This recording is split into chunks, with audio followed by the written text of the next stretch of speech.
Hi there, I'm Joe Dudek, President and founder of Keyhole Marketing. And I'm Shannon Jarek. I work for Keyhole as the Assistant Brand Manager.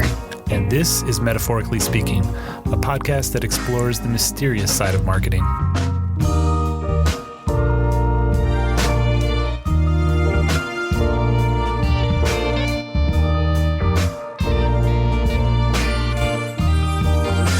Welcome back to Metaphorically Speaking. We are just really excited for the opportunity to kind of wrap up this Cause and COVID mini-series that we've been focusing on for the last several episodes. And to help us do that, we are honored for the opportunity to chat with Dirk Draper, who is the president of the Colorado Springs Chamber. Yeah, this is kind of a nice bonus episode to this series. We were excited to connect to small business owners, and that was our main focus. And then we thought, let's be crazy enough to reach out to the president of the chamber and see if they're able to kind of tell from their vantage point what are the things they've focused on in this pre-COVID and post-COVID world. I love how you mentioned that. Dirk even says in the episode, like A, B, and PA. I don't even know the letters, but before and after pandemic, right? Yeah, BP and AP.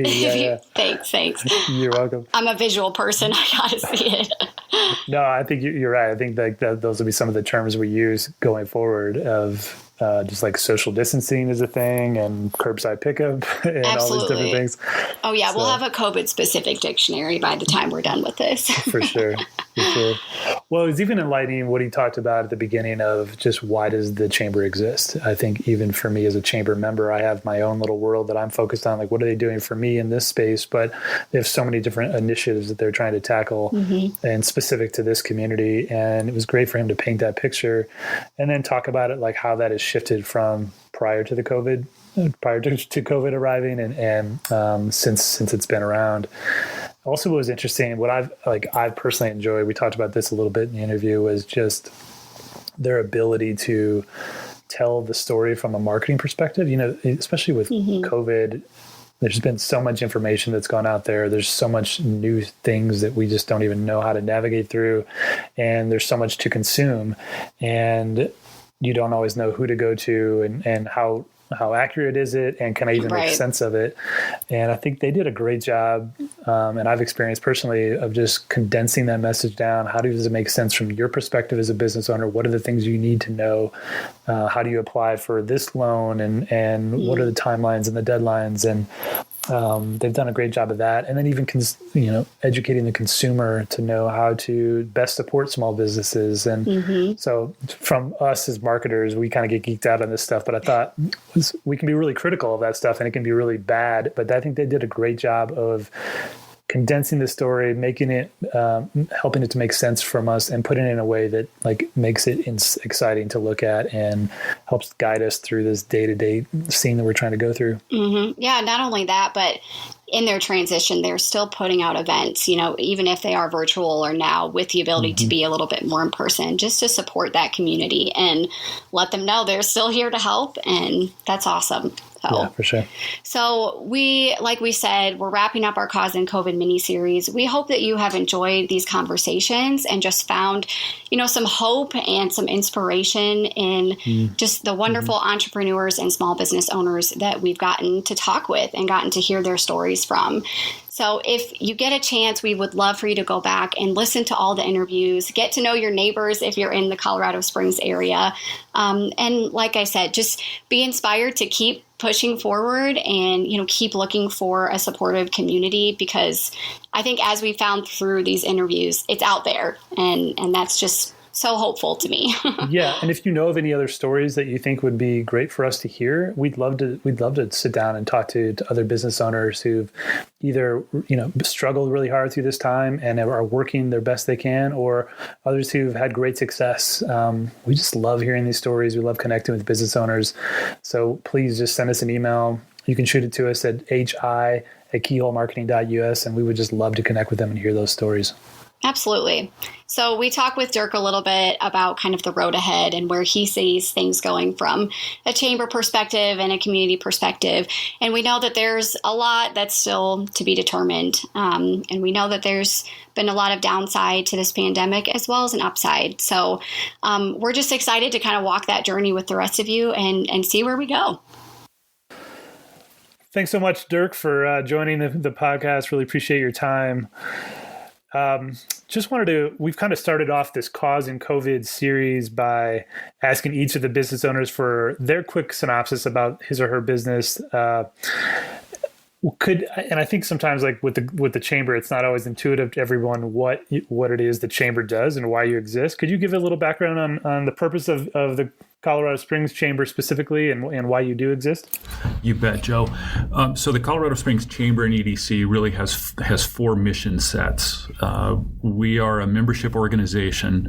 About 70% of our funding this year will come from our private sector members, companies, organizations that support our work. And the balance comes from our private sector partners, the city and county, the Colorado Springs utilities, and others provide us support for services we provide them as well. A little bit of background. Four mission sets we have. One is to help current and future employers grow and prosper in Colorado Springs. We are focused on helping them create jobs for area citizens. Second one is to work, it's in defense development, to work with our military community to ensure that they have a good, safe operating place, that they're supported by the community. And that applies to both the men and women in uniform and the companies. About almost 260 companies and organizations in our community are related to the aerospace and defense industry. It's an important part of our work.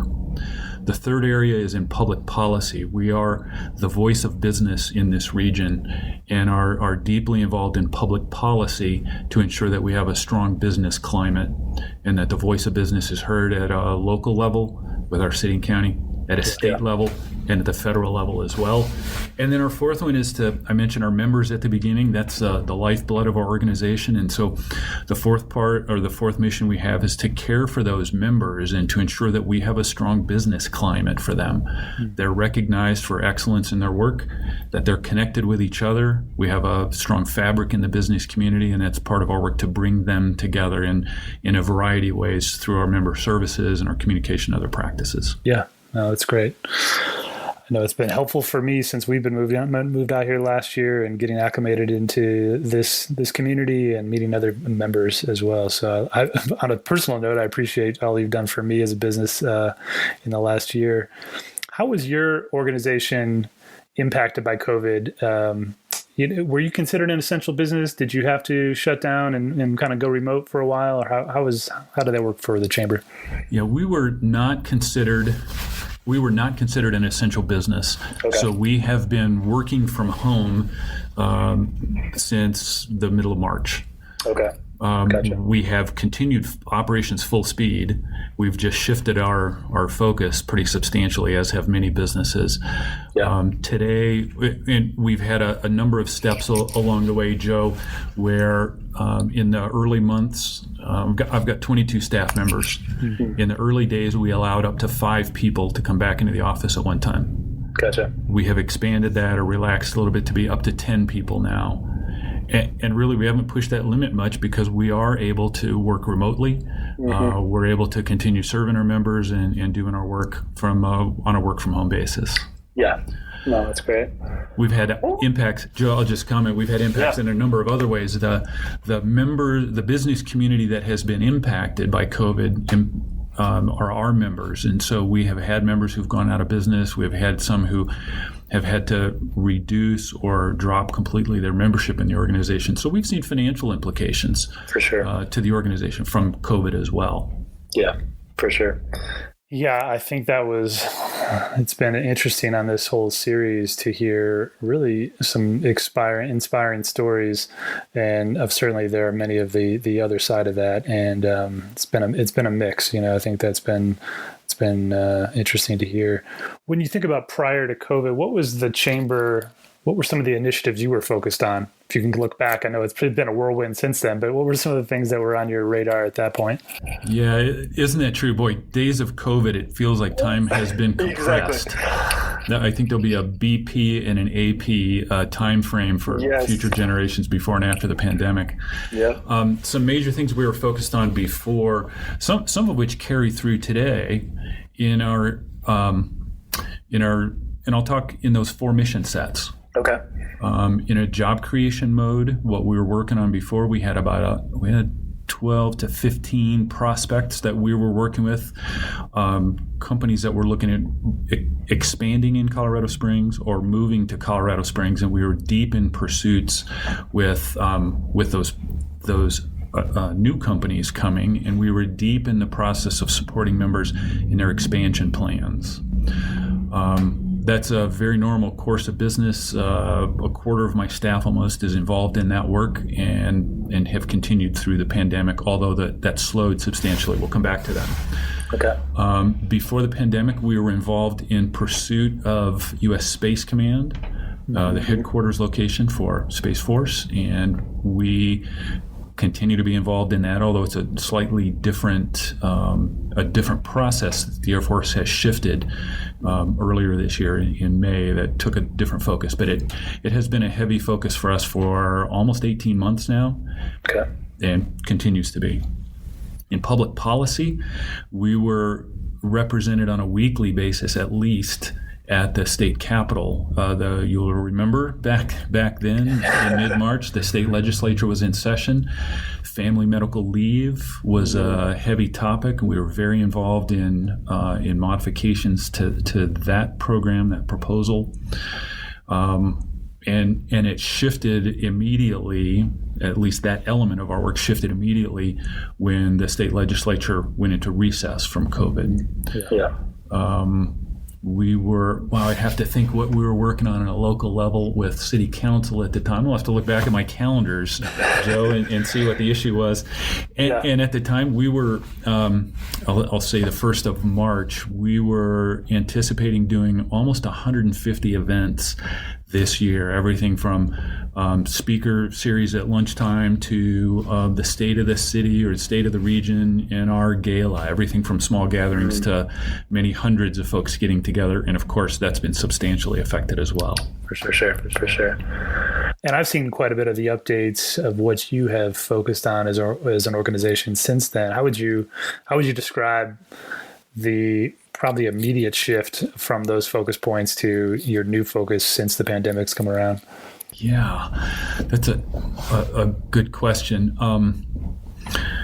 First, let me go back through those past four. We continue to work with companies on expansion plans and relocation plans, although what we have experienced and what we've heard nationally is somewhere between 40 and 60% of those projects are either tabled or canceled. Gotcha. And those that are tabled, we continue to stay in contact with, ensure that they have information, maintaining a live line of conversation to ensure that they know we're thinking about them and we're here to help when they're ready to move forward. On the defense side, we paused our work on Space Command for a couple of months, just knowing that any messaging, any advocacy we would be doing would be lost in the national response, the national dialogue, I should say, about the pandemic. And so we tabled that work, but we resumed at full speed late this summer again. Gotcha. Public policy, we're back in business, anticipating the legislature being in session in January and November ballot measures. And so our staff has continued to work hard in that area. Yeah, and then member services, I'll talk about that for a few minutes or a little bit longer, because that's maybe where we've seen the biggest shift. Those 150 events that we would typically do in a year, number one, they've been scaled back in number. And number two, they've almost all gone to, since mid-March, everything has been on a digital basis through Zoom or other media like that instead of doing live events. We're getting ready to do our first live event since the pandemic really took hold, and that's the State of the City, which we'll do later this month. It'll be a modified event with some folks live at the Pinery and the event broadcast to hopefully a much bigger audience as well. We'll do that for the first time. If I look at our whole body of work, Joe, I would say that our organization has spent about half of our time on COVID response. And that fits in several areas. From the very beginning, companies needed three things. They needed immediate emergency cash. They needed long-term financial stability, and they needed communications about policy and practices. Yeah. And we jumped in all of those areas. We were early supporters of the Survive and Thrive emergency loan program that Exponential Impact put together. Yeah. Our 501c3 foundation donated lent to the program $100,000 of money that was then loaned out to those businesses. My wife and I personally put $20,000 towards the Survive and Thrive program. I was involved in the oversight committee to help the strategy, and one of my senior staff members was involved in the loan committee looking at the applications and making those decisions. And then we promoted the program heavily through our communications channels. Yeah. That communication piece, we launched immediately a COVID-19 resource page with best practices and guidance from the state and local health department. We've put on probably 20 events that were specifically about COVID, everything from HR practices to liability to hosting a business executive on how they're in a telephone town hall, how they have responded to share best practices. Yeah. So, yeah. A significant shift in our focus and resources. As I said, about half our time, I think, has been spent on COVID since then. And the biggest effort then has been with a partnership we formed with Public Health, the Regional Recovery Council. We've been meeting weekly since early April to ensure that there's a balance between economic health and public health as policy decisions were made. They've been great partners. We've made very good progress working together for this region, and I think it's unique, from what we understand, unique in the state that our two organizations are working together as closely as we are. Yeah, such an interesting partnership there, bringing those two entities, because one can get out of balance with the other and not pay attention to the other side of the equation. But it's been amazing to watch the kind of in-step coordination. Was there any? And also real quick on the communication piece, just as a marketer, I mean, that was just so helpful from my end. And I'm sure for many other businesses around here, because, you have this global messaging going out, and some of it's applicable, a lot of it's not. And, for you to create more local pieces that are relevant to us as local businesses trying to serve other local customers, helps to make this huge message much more digestible, and, how to put it into action. And so thank you for that. I really do appreciate that. That certainly had meant a lot to me and stood out to me as far as how you responded. Was there any model that you could even pull from, as far as how to respond? Was there anything that you or the city looked at and said, here's how this happened in 1918, or some sort of past, situation where you could go, okay, here's what we need to do as an organization in response? Or are you sort of learning as you go? The technology has changed so much since 1918. Yes. I think the lessons that we drew from then were that even then there were pockets of resistance to basic public health practices like wearing a face mask. It's human nature. Yeah.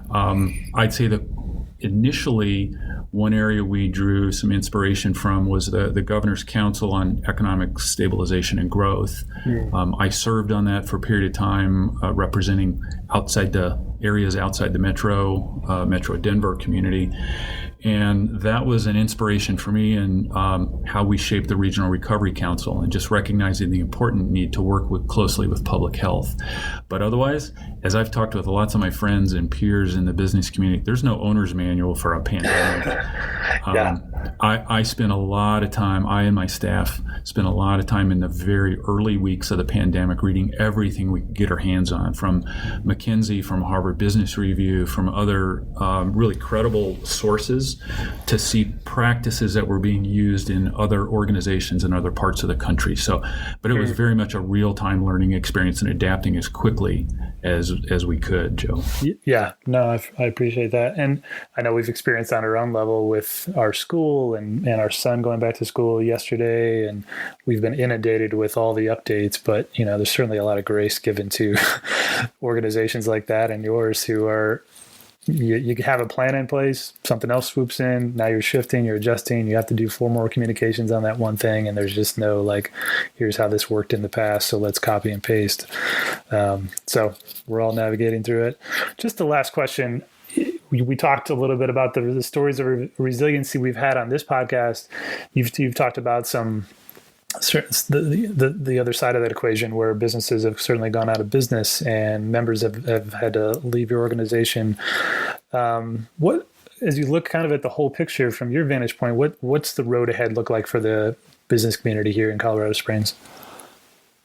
Biggest part of that, I hate to give this answer, but I think it's still to be determined. The biggest part of it, we still don't know when this is over. Yeah. And I think we'll continue to have the virus with us even after there is a vaccine. Thank you. Yeah. A vaccine that protects us against this. For sure. A couple of things I would say, and this is a reflection on our business community. The downside, and this has been well recognized and addressed as well as we could, is the impacts to our some of our retail industries and certainly our hospitality industries, which are an important part of our community. Yeah. Think about food services and our hotels and the vendors and their entire supply chain. It's an important part of the long history of Colorado Springs and how important tourism is here and hospitality is here. The upside is that we have very strong sectors that weren't affected nearly as much, in some cases weren't affected at all by the pandemic, who have been able to maintain full operations, keep people employed, keep money circulating in our community. That's really helped us offset the impacts we've seen in those other sectors. Yeah. In our world, we call them the professional, technical, and scientific services. That includes our cybersecurity, our aerospace and defense, our financial services industries, most of which we're able to work remotely and work successfully through the pandemic. And that's been an important buoy for our community to maintain economic activity, a strong level of economic activity in our region. Yeah. I think you're 100% right. There's just sort of this indefinite end to this, that, as you said, things will come, vaccines will come, solutions will come, and yet there'll be other pieces that aren't resolved. And so it will linger in other forms and fashions. And we'll just continue to navigate through it day by day. And I appreciate all you guys are doing at your organization for us. And thank you so much for the time today as well. Joe, you're really welcome. I appreciate the opportunity to speak with you and your audience, and I appreciate the feedback that you provided, that some of our communications have been helpful for you. I look forward to continuing to navigate this together. You've been listening to the Cause and COVID mini-series on the Metaphorically Speaking podcast. At Keyhole Marketing, we tell big stories for small businesses. If you're in the Colorado Springs area and struggling to tell your story in this season, we'd love to come alongside you and help you with your content, branding, SEO, social media, or photography needs. Send us an email at hi@keyholemarketing.us if we can help.